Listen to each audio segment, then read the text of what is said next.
अच्छा, तो आज हम स्टार्ट करेंगे अपना साइकेट्री के lectures. This is lecture number 1, psychiatry from B notes. और the first topic is conditioning and transference. तो इसमें आपके साथ सबसे पहले आती है बिहेवियरल थेरेपी। तो बिहेवियरल थेरेपी क्या होती है कि it seeks to modify unwanted behaviour.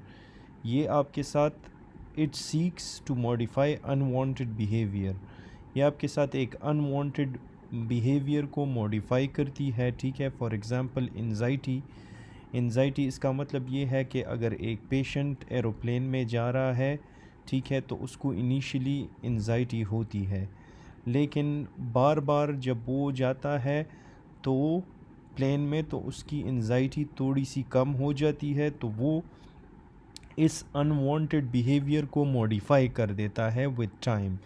इसका गोल क्या है कि it changes the patient's response to environment.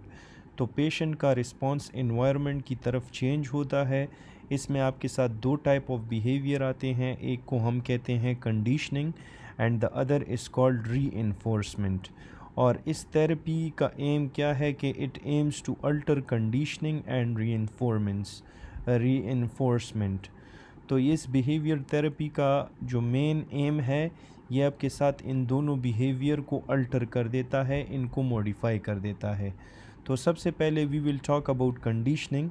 Conditioning क्या होता है कि ये आपके साथ it is linking of stimulus to response, linking of stimulus to the response. इसका एग्ज़ाम्पल है पेवलॉव्स डॉग।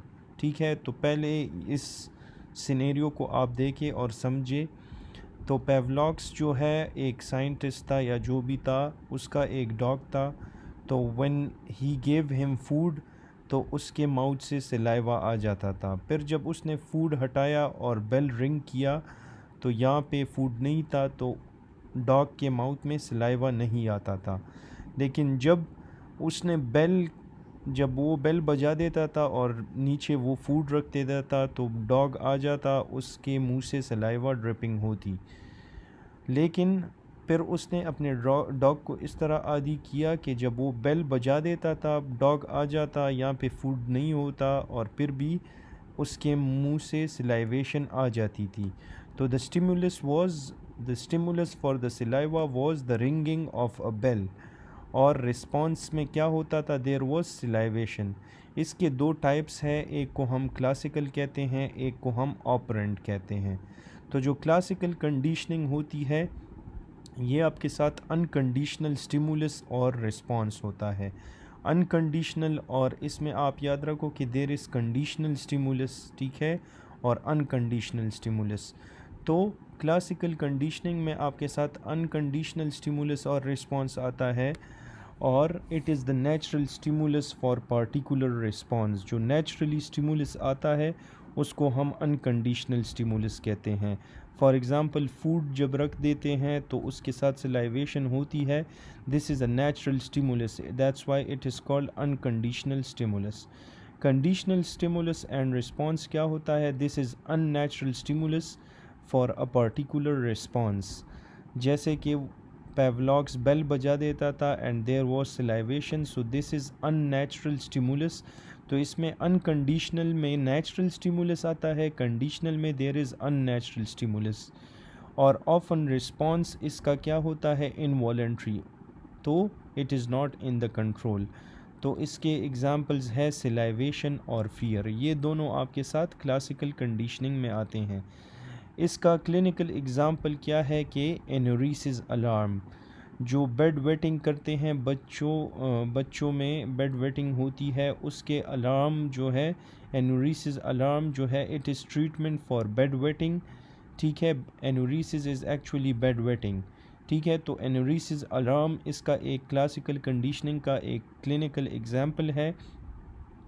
तो उसमें हम क्या करते हैं कि वाटर सेंसिटिव पैड हम लगाते हैं अंडर द चाइल्ड्स शीट, और जब अलार्म बजता है तो alarm awakens the child. Over time क्या होता है कि child awakens from sensation to urinate. तो ये enuresis alarm actually it is the treatment of bed wetting in a child. तो इस एग्ज़ाम्पल को हम क्लासिकल कंडीशनिंग में इसलिए यूज़ करते हैं कि विद टाइम इसके साथ चाइल्ड जो है वो आदी हो जाता है और फिर वो अवेक होता है from the sensation to urinate. Then there is unconditional stimulus and response. तो अनकंडीशनल स्टिमुलस में when there is alarm the child will awake directly, और कंडीशनल स्टिमुलस एंड रिस्पॉन्स में जब बच्चे को यूरिनरी फुलनेस होती है then there is awakening. So unconditional stimulus में आपने अलार्म बजाना है, उसकी वजह से चाइल्ड अवेक होता है। कंडीशनल जो ख़ुद ब खुद होता है, जो अननेचुरल है, तो उसमें यूरिनरी फुलनेस की वजह से child will awake. Then there is operant conditioning. Operant conditioning क्या होता है? It is behaviour from reward और पनिशमेंट की वजह से जो बिहेवियर होता है उसे हम ऑपरेंट कंडीशनिंग कहते हैं। इट री इन्फोर्सेस और डिक्रीज़ वॉलेंट्री बिहेवियर। तो जो वॉलेंट्री बिहेवियर है जो कंट्रोल में होता है उसको री इन्फोर्स या डिक्रीज़ कर देता है। And it often deals with voluntary behaviour. तो ऑपरेंट कंडीशनिंग में आपके साथ री इन्फोर्समेंट आता है और पनिशमेंट आता है। अभी इसमें इम्पॉर्टेंट बात यह है कि री इन्फोर्समेंट में आपके साथ बिहेवियर इंक्रीज़ होता है, चाहे वो पॉजिटिव हो या नेगेटिव बिहेवियर हो, दैट विल इंक्रीज़। और पनिशमेंट में बिहेवियर डिक्रीज़ होता है, चाहे वो आपके साथ एक पॉजिटिव बिहेवियर हो या नेगेटिव बिहेवियर हो। ऑपरेंट कंडीशन में रीइंफोर्समेंट में आपके साथ क्या होता है कि आपके साथ फ्रीक्वेंसी ऑफ बिहेवियर इंक्रीज़ हो जाती है, तो that's called positive reinforcement behaviour. अगर एक पेशेंट में आप बिहेवियर के थ्रू उसको एक रिवॉर्ड देते हो तो उसकी वजह से फ्रीक्वेंसी इंक्रीज़ होती है। तो मेनली जो बात आपने इधर याद रखनी है वो आपने ये याद रखनी है कि रीइंफोर्समेंट में frequency of the behavior will increase, तो child will be rewarded for good behaviour, तो उसकी वजह से चाइल्ड में आपको ज़्यादा गुड बिहेवियर मिलेगा। और नेगेटिव री इन्फोर्समेंट में बिहेवियर मॉडिफाई हो जाता है एंड रिमूवल ऑफ एवर्सिव स्टिमुलस। जो नेगेटिव स्टिमुलस होता है उसको आप रिमूव करते हो, ठीक है। नेगेटिव बिहेवियर में आपके साथ आपने क्या करना होता है, you have to remove the negative stimulus, तो उसकी वजह से नेगेटिव री इन्फोर्समेंट होगा। नेगेटिव री इन्फोर्सर्स आपके साथ क्या होते हैं? Something you don't want, that is called negative री इन्फोर्सर। या वो आपके साथ बिहेवियर को चेंज कर देगा, तो that is a negative reinforcer. अगर एक patient he is wearing sunscreen to avoid sunburn, this is a negative reinforcement, ठीक है। अगर एक child cleans room to avoid parent yelling, तो this is a negative reinforcement. और it is different from punishment, क्योंकि behaviour increase from stimulus, ठीक है। अगर स्टिमुलस के साथ बिहेवियर इंक्रीज़ होता है सच एज सनबर्न और येलिंग, और पनिशमेंट में आपको लेस बिहेवियर मिलता है, ठीक है। तो इन दोनों के दरमियान जो फ़र्क है वो ये है कि नेगेटिव रीइंफोर्समेंट में जो चाइल्ड होता है या जो पेशेंट होता है उसका बिहेवियर इंक्रीज़ होता है, उसका बिहेवियर मॉडिफाई हो जाता है, अच्छे की तरफ जाता है, और पनिशमेंट में उसका बिहेवियर लेस हो जाता है, ठीक है। तो दैट इज़ द डिफरेंस। अच्छा, पनिशमेंट में जो फ़र्क है यहाँ पे आपको डिक्रीज़ फ्रीक्वेंसी ऑफ बिहेवियर मिलेगी। तो हमने पिछले स्लाइड में पढ़ा कि there was reinforcement and there was punishment. तो रीइंफोर्समेंट में बिहेवियर इंक्रीज़ होता है और पनिशमेंट में बिहेवियर डिक्रीज़ होता है।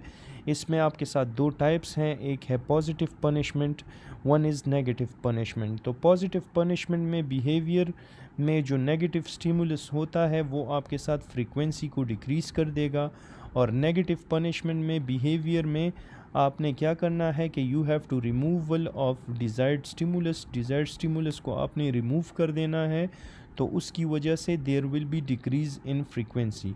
दोनों में फ्रीक्वेंसी डिक्रीज़ होगी, लेकिन पॉजिटिव पनिशमेंट में आपने उससे जो नेगेटिव स्टिमुलस है उसको रिमूव कर दिया, और नेगेटिव पनिशमेंट में आपने जो डिज़ायर्ड स्टिमुलस है उसको आपने रिमूव कर लिया। अच्छा, अभी ऑपरेंट कंडीशन क्वाड्रेंट्स क्या है कि आपके साथ इंक्रीज़ बिहेवियर और डिक्रीज़ बिहेवियर कब होगा। इंक्रीज़ बिहेवियर अगर आप स्टिमुलस ऐड करते हो या रिमूव करते हो, तो अगर आपने स्टिमुलस को ऐड कर दिया और बिहेवियर इंक्रीज़ हो गया तो that is a positive reinforcement. अगर आपने स्टिमुलस को रिमूव कर दिया और उसकी वजह से आपके साथ इंक्रीज़ हो गया behaviour, so this is a negative reinforcement. तो पॉजिटिव और नेगेटिव रीइंफोर्समेंट में ये डिफरेंस है कि स्टिमुलस ऐड किया, बिहेवियर इंक्रीज़ हुआ, this is positive reinforcement. Stimulus को रिमूव किया, बिहेवियर इंक्रीज़ हुआ, दिस इज़ नेगेटिव रीइंफोर्समेंट। अगर आपने स्टिमुलस को ऐड किया उसकी वजह से बिहेवियर डिक्रीज़ हुआ, दिस इज़ पॉजिटिव पनिशमेंट। अगर आपने स्टिमुलस को रिमूव किया उसकी वजह से बिहेवियर डिक्रीज़ हुआ, this is a negative punishment. फिर इसके बाद आता है एक्सटिंक्शन। तो एक्सटिंक्शन क्या होता है? It is gradual weakening of conditioned response. तो इसमें आपके साथ दो टाइप ऑफ कंडीशनिंग आते हैं, one is classical, the other is operant. Classical conditioning में conditioned and unconditioned stimuli no longer linked. तो इसमें अनकंडीशन और कंडीशन स्टिमुलाई के बीच में कोई लिंक नहीं रहता, that is called a classical conditioning. और ऑपरेंट कंडीशन में क्या होता है? Behaviour is no longer reinforced. तो इसमें आप बिहेवियर को रीइंफोर्स नहीं कर सकते, you have to remove reward और punishment, that is called operant conditioning. फिर इसमें अदर लर्निंग प्रोसेसेस आते हैं जिसमें we have habituation and sensitisation. तो हैबिचुएशन ये है कि अगर एक पेशेंट को एक चीज़ से एंजाइटी होती है, आप उसके लिए उसको रिपीटेड एक्सपोजर दो, तो then he will have less response to that anxiety. तो चाइल्ड बिकम एकस्टम्ड, उस सिचुएशन के साथ चाइल्ड आदी हो जाता है, एकस्टम हो जाता है। For example if he is going to MD visit या फिजिशियन विज़िट्स के पास एक चाइल्ड जाता है, बार बार अगर आप उसको फिजिशियन के पास ले जाओगे तो with time he will have less anxiety. और सेंसिटाइजेशन इसे कहते हैं कि अगर आप एक पेशेंट को बार बार, एक चाइल्ड को आप बार बार फिजिशियन के पास ले जाओ और उसकी वजह से उसका रिस्पॉन्स और वो ज़्यादा, उसकी एंजाइटी बहुत ज़्यादा बढ़ती है, जब आप फिर फिजिशियन की बात भी करोगे तो चाइल्ड में आपको मोर रिस्पॉन्स मिलेगा, दिस इज़ कॉल्ड सेंसिटाइजेशन। तो इसमें रिपीटेड एक्सपोजर की वजह से रिस्पॉन्स आपके साथ क्या होता है? It increases. So if there are more MD visits for child then there is more anxiety. फिर इसके बाद आता है ट्रांसफेरेंस। ट्रांसफेरेंस किसे कहते हैं? It is unconscious projection by patient on to others. Transference ये होता है कि आप जो है इस एक पेशेंट से दूसरे पेशेंट में आप जो है प्रोजेक्शन, एक चीज़ प्रोजेक्ट करते हो। Unconsciously projection by patient on to others, you transfer it actually, often feeling associated with the patient's past. Patient responds to clinician as apparent. Example, patient angry with therapist behavior. और patient responds to spouse as apparent. तो इसका मतलब ये है कि transference में आप क्या करते हो कि इसमें आप जो है, अगर फॉर एग्ज़ाम्पल आपको एक फीलिंग आ रही है, आप उसको ट्रांसफ़र कर देते हो टू द नेक्स्ट पेशेंट या to the next person who you are talking to. For example एक पेशेंट एंग्री हुआ तो वो अपने गुस्से को थेरेपिस्ट के बिहेवियर के ऊपर डाल देगा, ठीक है। फॉर एग्ज़ाम्पल अगर एक पेशेंट रिस्पॉन्ड करता है to spouse as a parent, ठीक है, एज अ पेरेंट वो क्या करता है कि he responds to his parents in the same way. वो अपने बच्चों पे गुस्सा नहीं, एक पेरेंट अपने बच्चों पे गुस्सा नहीं निकाल सकता, तो वो ट्रांसफ़र कर दा उस गुस्से को वो ट्रांसफ़र कर देता है अपने पेरेंट्स पे। तो this is actually called a transference. फिर there is counter transference. Counter transference में जो क्लिनिशियन है वो projects on to patient. Clinician will project something on the patient. तो क्लिनिशियन जो है ट्रीट्स पेशेंट एज सन या डॉटर। तो this is called counter transference. तो ये काउंटर ट्रांसफेरेंस आपको क्लिनिशियंस में मिलेगा। इसके बाद we will discuss the ego defences. तो ईगो डिफेंसेस में आपके साथ इड आता है, which actually means desire to make money, desire to buy homes, desire to do whatever he likes. Then there comes another term which is called super ego. लेकिन for example एक patient, end का मतलब है desire, वो desire करता है कि मैंने बहुत ज़्यादा पैसे बनाने हैं, लेकिन उसमें सुपर ईगो आ जाती है। सुपर ईगो का मतलब ये है कि वो सोसाइटी के रूल्स को देखता है, मोरालिटी को देखता है। He wants to make the money but following the society rules, but following the society morality, within the morality and rules उसने क्या करना है कि उसने जो है अपने डिज़ायर्स को कंप्लीट करना है। तो इड का मतलब है डिज़ायर्स और सुपर ईगो का मतलब ये है कि वो सोसाइटी के रूल्स और मोरालिटी का ख्याल रखेगा। फिर इन दोनों के दरमियान एक मीडिएटर आता है जिसे हम ईगो कहते हैं। Mediator between id and super ego is called ego. तो ईगो डिफेंसेस में एडजस्टमेंट इन रियलिटी परसेप्शन आता है आपके साथ। आप क्या करते हो कि जो रियलिटी में आपने कोई चीज़ परसीव की है उसमें आप थोड़ी सी एडजस्टमेंट करते हो। मोस्टली ये एडजस्टमेंट्स अनकॉन्शियसली हो जाते हैं और ये आपके साथ रिजॉल्व या manage conflict between id and super ego. तो अगर एक पर्सन को इड और सुपर ईगो में एक कॉन्फ्लिक्ट नज़र आ रहा है तो ईगो डिफेंसेस विल रिजॉल्व या manage those conflicts between the id and super ego. ये आपके साथ मिनिमाइज़ करता है एंजाइटी को and it helps to adaptation to stressful circumstances. ये आपके साथ हेल्प करेगा to adapt to stressful situations या सरकमस्टेंसेस। फिर इसमें एक टर्म आता है acting out. This is very important, this is usually asked in the exam. तो एक्टिंग आउट का मतलब है कि you have to avoid emotions by bad behaviour. आप इमोशंस को अवॉइड करते हो by bad behaviour. You do attention seeking, you are socially you adapt a socially inappropriate behavior. For example, एक चाइल्ड जो है जिसके पेरेंट्स सिक होते हैं, he will misbehave at school. This is actually called acting out, क्योंकि वो क्या कर रहा है, he is avoiding emotions और उसको by bad behavior। अगर उसके पेरेंट्स सिक हैं तो he avoids those emotion by misbehaving at school. This is called acting out. फिर है adolescent engages in promiscuous sex during parents divorce. Promiscuous का मतलब है having multiple partners। तो adolescent आपके साथ engage होता है in multiple partner sex during the patient divorce. What is he actually doing? He is avoiding the emotions by bad behavior. Then इसके बाद आपके साथ आता है denial.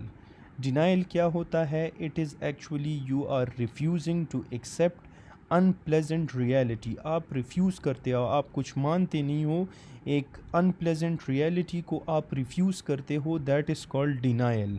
तो इसका एग्ज़ाम्पल क्या है कि patient thinks doctor is wrong about diagnosis. For example, एक पेशेंट है, वो डॉक्टर के पास आया और डॉक्टर ने उसको कहा कि आपको कोई हार्ट का प्रॉब्लम है। वो डायरेक्टली नीचे चला जाता है और 20 पुशअप्स कर लेता है। ठीक है, तो वो डॉक्टर को दिखाने की कोशिश करता है कि I am perfectly fine. So what he is doing, he is in a stage of denial. He thinks that the doctor is wrong about the diagnosis. या कोई हैवी ड्रिंकर है तो believes she drinks socially only. जो heavy drinker है they are in denial, वो बहुत ज़्यादा drinking करती है, लेकिन जब आप उनसे पूछते हो तो वो कहती है कि आई ओनली ड्रिंक सोशली। फिर then there is a term that is called displacement. ये भी कॉमनली टेस्ट होता है इन एग्ज़ाम्स। डिस्प्लेसमेंट का मतलब क्या है कि you are directing the emotions to another person. ठीक है, फॉर एग्ज़ाम्पल, अगर एक स्टूडेंट है वो कॉन्स्टेंटली एग्ज़ाम्स में फ़ेल हो रहा है तो वो घर आ जाता है और वो अपना सारा गुस्सा अपने पेरेंट्स पे निकालता है।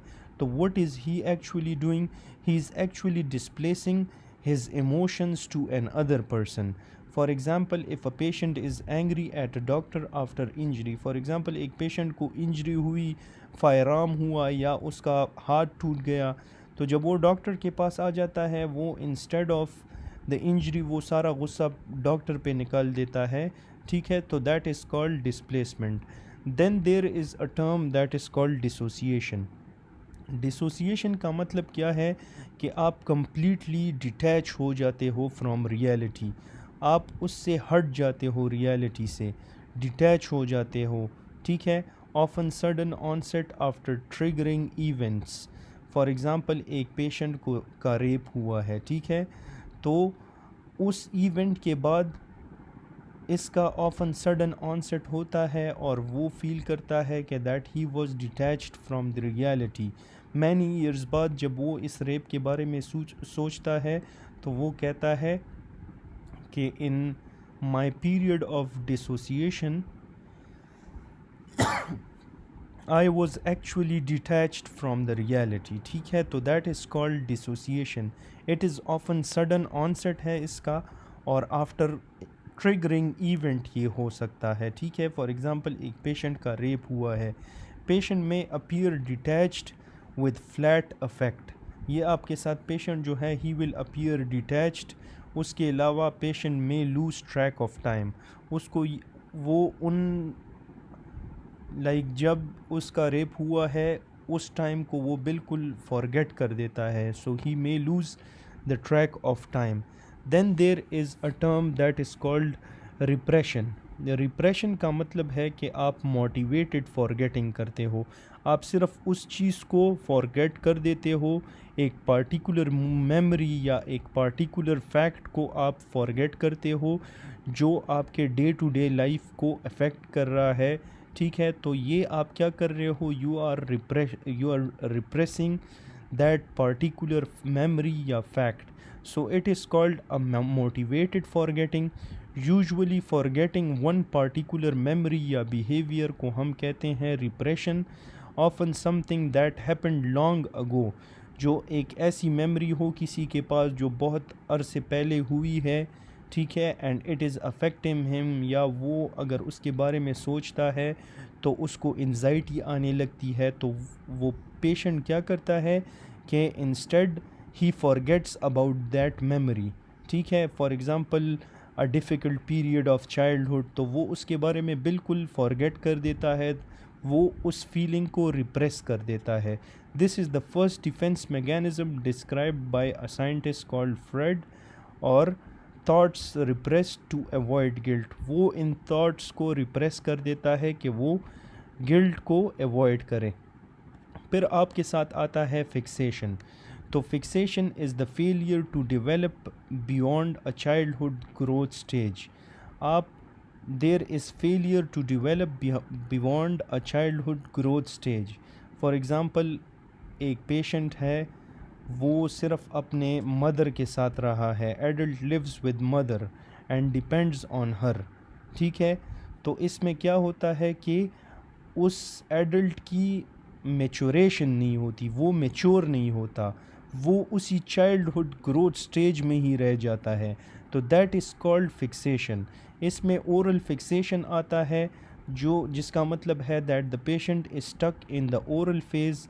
फॉर एग्ज़ाम्पल उसको एक चाइल्डहुड की मेमोरी है कि वो चाइल्डहुड में थंब सकिंग करता था या ईटिंग या वो च्यूइंग पेंसिल्स करता था, तो वो अभी तक उसको कर रहा है, that is called fixation. That behaviour is fixed in him till his adulthood, ठीक है, तो दैट इज़ कॉल्ड फिक्सेशन.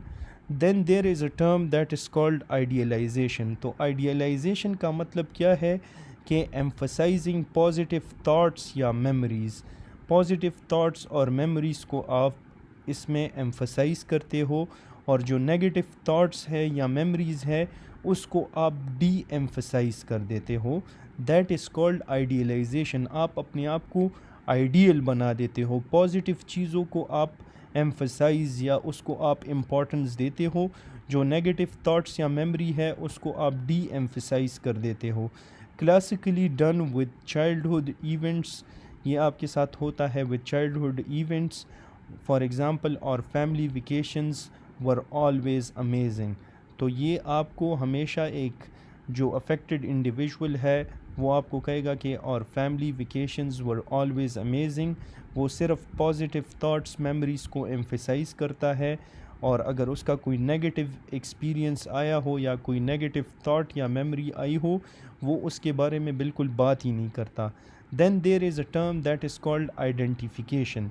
तो आइडेंटिफिकेशन का मतलब ये है कि आप मिमिक करते हो बिहेवियर ऑफ समवन एल्स, आप किसी और के बिहेवियर को कॉपी करते हो, दैट इज़ कॉल्ड आइडेंटिफिकेशन।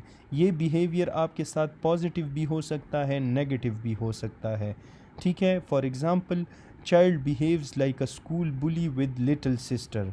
एक चाइल्ड जो है वो अपने सिस्टर के साथ हमेशा स्कूल बुली की तरह एक्ट करता है, और ये बिहेवियर किसी और से उसने लिया होता है। It can be positive, it can be negative. Child behaves like other children child in new school. तो चाइल्ड आपके साथ अदर न्यू स्कूल में अदर चाइल्ड्स की तरह बिहेव करता है, दिस इज़ कॉल्ड आइडेंटिफिकेशन। फिर there is a word that is called intellectualisation. Intellectualisation जो है इसका मतलब है कि पेशेंट जो है वो अवॉइड करता है इमोशंस को through reasoning. He will avoid emotions through reasoning. For example, spouse going through divorce side divorce statistics to friend to avoid admitting sadness. ये क्या कर रही है एक्चुअली, इसमें पेशेंट क्या करता है कि फॉर एग्ज़ाम्पल अगर उसका डाइवोर्स हो रहा है तो वो अपने फीलिंग्स को शेयर नहीं करती कि how he she is feeling, how sad she is. Instead वो क्या करती है कि वो इसको बिल्कुल एक नॉर्मलाइज तरीके से पेश करती है अपने फ्रेंड्स को, और अपने फ्रेंड्स को डिवोर्स के स्टेटिस्टिक्स बताती है, और ये अवॉइड करती है एडमिटिंग सैडनेस, और उनको बताती है कि this is a totally normal process. तो what actually she is doing, she is intellectualization. वो आपके साथ इंटेलेक्चुअलाइजेशन कर रही है। She is avoiding emotions through reasoning. अगर वो डाइवोर्स अगर उसका डाइवोर्स हो रहा है तो वो instead of admitting the sadness she will tell you about the divorce statistics and everything, ठीक है। Then there is a word that is called isolation. अच्छा, तो before proceeding, please do like, share and subscribe to this channel. I'm making all these videos for you people, so I need your support in return. आपका कुछ भी नहीं जाएगा, it will only take 5 seconds from you. Just subscribe to this channel, I will be really grateful. So what is isolation? Isolation is actually isolating a distressing memory or event. ये आपके साथ जब आप एक distressing memory या event से अपने आप को अलोन कर देते हो, आइसोलेट कर देते हो, दैट इज़ कॉल्ड आइसोलेशन, ठीक है। For example, failing to experience emotions of event. तो इसमें पेशेंट जो है he will fail to experience emotion of that event, वो अपने आप को आइसोलेट कर देता है। फॉर एग्ज़ाम्पल, अगर एक पेशेंट का रेप हुआ है तो he will describe rape without expressing sadness, that is called isolation. Then there is a word that is called passive aggression. Passive aggression का मतलब ये है कि conflict with other in non-confrontational manner. तो ये passive aggression में there is a conflict with other persons in a non-confrontational manner. For example, इसका example ये है कि फॉर एग्ज़ाम्पल अगर हस्बैंड आपके साथ uncooperative with wife because he is mad, या फॉर एग्ज़ाम्पल आप कहीं पे जॉब कर रहे हो तो आपसे अगर कोई खफा है तो वो आपको बोलेगा नहीं, लेकिन अपने एक्शंस से वो आपको एक्सप्रेस करेगा कि he is sad with you, या आपने कोई काम किया है वो उससे खफा है, that is called passive aggression. वो ख़ुद कुछ बताएगा नहीं लेकिन his actions will speak everything. So there is a conflict with other in a non confrontational manner. For example, husband is uncooperative, अगर वो अपनी वाइफ से खफा है, ठीक है, तो वो उसके साथ अनकोऑपरेटिव होता है because he is mad, that is called passive aggression. Then there is a word called projection. Projection का मतलब ये है कि आप अपने फीलिंग्स या इमोशंस को एक और पर्सन के ऊपर ब्लेम कर देते हो, एक और पर्सन के ऊपर डाल देते हो कि attributing feelings emotions to other. For example a cheater accuses a classmate of cheating of him. ठीक है, ये एक इसका एग्ज़ाम्पल है कि अगर एक चीटर बंदा है वो ख़ुद चीटिंग करता है फ्रॉम इन एग्ज़ाम्स, तो वो क्या करता है, वो फिर इसको और स्टूडेंट्स पे भी प्रोजेक्ट कर देता है कि I am a cheater but all of you are also cheaters, you are also doing cheating. ठीक है, तो that is called projection. Man with homosexual impulses accuses another man of being attracted to him.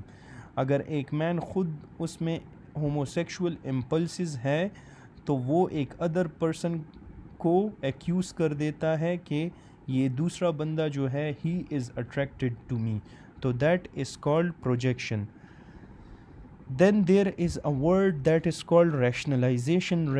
Rationalization का मतलब है कि आप there is distorting events so outcome is positive. अगर कोई distorting event हो तो there the outcome is positive, that is called rationalization.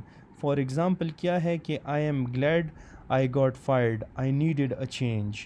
वो ख़ुद तो सैड होता है, ठीक है, लेकिन वो उसको ऐसे एक्सप्रेस कर देता है कि okay I am glad I got fired, I needed a change. तो that is actually what he is doing, he is rationalizing everything.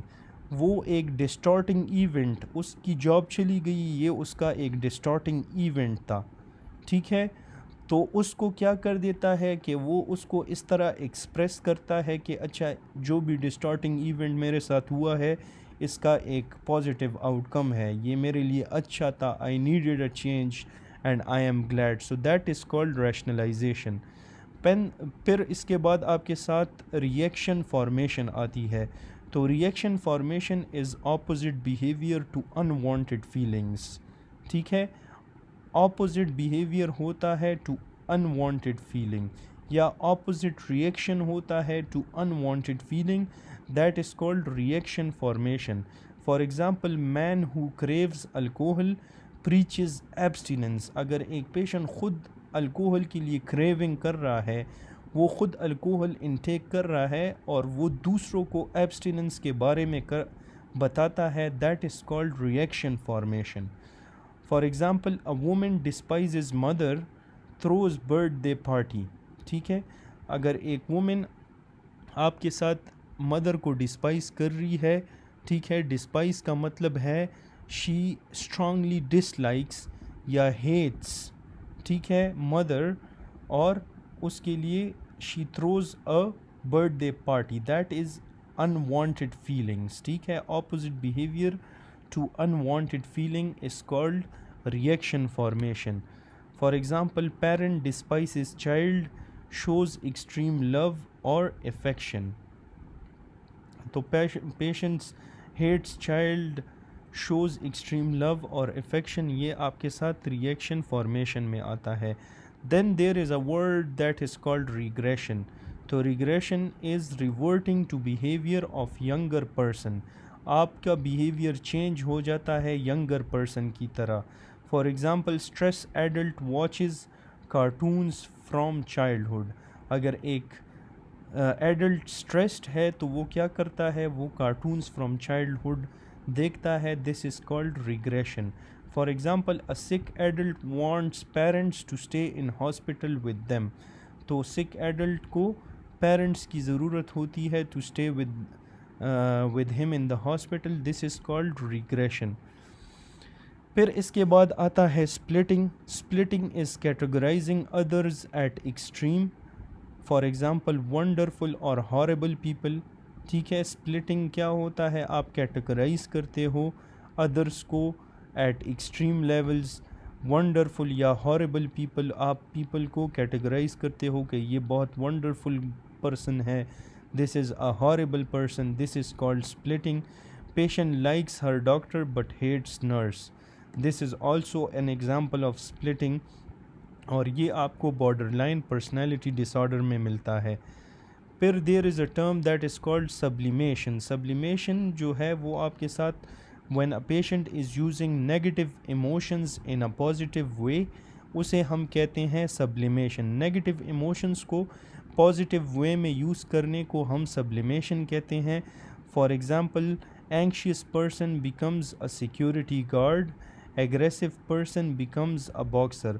तो अगर एक पेशेंट बहुत ज़्यादा एग्रेसिव है, ठीक है, वो इस नेगेटिव इमोशन को क्या करता है कि वो उसकी वजह से बॉक्सिंग शुरू कर देता है और इस नेगेटिव इमोशन को वो पॉजिटिव वे में कन्वर्ट कर देता है। That is called sublimation. फिर आपके साथ आता है अल्ट्रुइज़म। अल्ट्रुइज़म आपके साथ it is a practice of concern for others. Practice of concern है for others, for example caring for others to reduce stress या एंजाइटी।